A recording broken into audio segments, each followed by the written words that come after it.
আজকে এখানে এসেছে বিগত 17 বছরের অন্যায় অত্যাচারে নিপীড়িত হওয়া মানুষদের পাশে দাঁড়ানোর জন্য।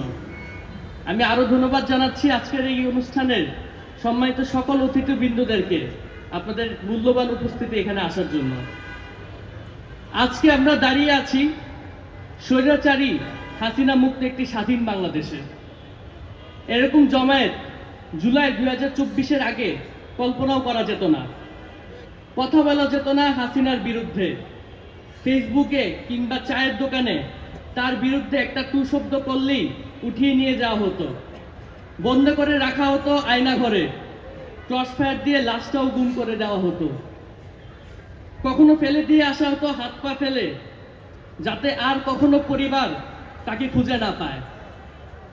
আজকে আমরা এমন একটা দিনে আমরা এখানে দাঁড়িয়েছি যেখানে সেই রক্তক্ষেক হাসিনার ফাঁসির রায় এসেছে তারই বানানো স্পেশাল কোর্ট থেকে।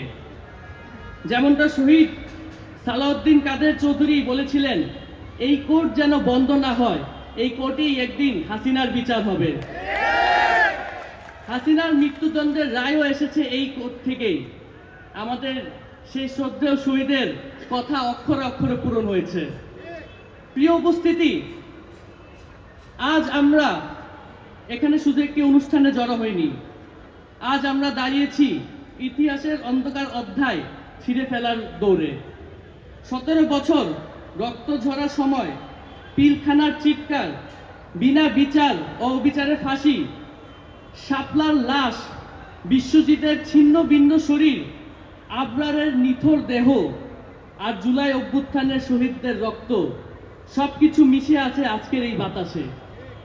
এই ভূখণ্ডের মাটি সাক্ষী একজন কুৎসিত নারীর ক্ষমতা লোভ কিভাবে রাষ্ট্রকে পরিণত করেছে গুমের কারখানা। খুনের গ্রাইন্ডার আর জনগণের উপর ঝুলিয়ে রেখেছিল মৃত্যুর আদেশপত্র। আজ সেই হাসিনা, গুম খুনের জননী, দিল্লি পলাতক স্বৈরাচারী হাসিনা, স্বৈরা শাসনের প্রতীক, তার হাতে 1.5 যুগ অত্যাচারের শিকার মানুষদের সামনে আদালতে দেওয়া যে রায়, এটি শুধু একটি রায় নয়, এটি দীর্ঘ অপেক্ষার পর নৈতিক জয়। এটি অন্যায়ের বিরুদ্ধে আমাদের দাঁড়ানোর শক্তি। যে শেখ হাসিনা নিজের লোক ছাড়া কাউকে সহ্য করতে পারত না, যার ভয়ে মানুষ তটস্থ হয়ে থাকত, আজ তাকে পালিয়ে যেতে হয়েছে সেই ভারতে। এই দিন নিজে নিজে আসেনি, এর জন্য কত মায়ের বুক খালি হয়েছে, স্বামী হারিয়েছে কত নারী, কত সন্তানরা হারিয়েছে তার বাবাকে। জুলাইতে আমরা দেখিয়ে দিয়েছি আমরা বুলেটকে ভয় পাই না।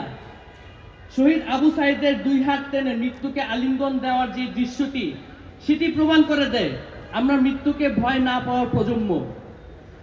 শহীদ তাহমিদের বুক ঝাঁঝরা করে দেওয়া গুলিও আমাদের ভয় দেখাতে পারেনি। আমার ভাই মুগ্ধকে থামাতে পারেনি রাস্তায় নেমে জীবন দিতে, থামাতে পারেনি 2000 শহীদকে জীবন দেওয়া থেকে। যে ওয়াসিম 16 শহর স্টেশনে বলেছিল চলে আসুন, নিজের প্রাণ বিসর্জন দিয়ে বুলেটের মুখের সামনে দাঁড়িয়েছিল। যে হাসিনা কাউকে পছন্দ না হলেই তুলে নিয়ে যেত, সে আমাদেরকে এত ভয় পেত যে তুলে নিয়ে গুম করে ফেলতো।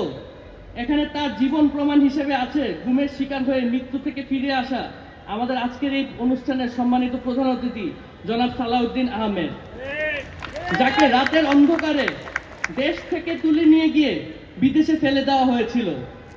যে সালাউদ্দিন আহমেদ সে অপহরণ করে ভিন্ন দেশে ফেলে দিয়ে আসা হয়েছিল, আজ তিনি এখানে বসে আছে আমাদের সামনে নিজের মাতৃভূমিতে।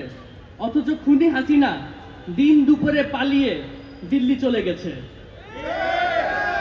তাকে কারো জোর করে নিয়ে যেতে হয়নি, তাকে এই দেশের জনগণ তাকে বাধ্য করেছে এই দেশ ছাড়ার জন্য। যে হাসিনা বেগম খালেদা জিয়াকে জোর করে ক্ষমতার অপব্যবহার করে বাড়ি থেকে উচ্ছেদ করেছিল, সেই হাসিনা আজ নিজেই ঘর ছাড়া, দেশ ছাড়া। যে হাসিনা অসুস্থ বেগম খালেদা জিয়াকে চিকিৎসায় মৃত্যুর মুখে ঠেলে দিয়েছিল, সেই হাসিনা আজ দিল্লিতে লুকিয়ে আছে নিজের প্রাণ বাঁচাতে।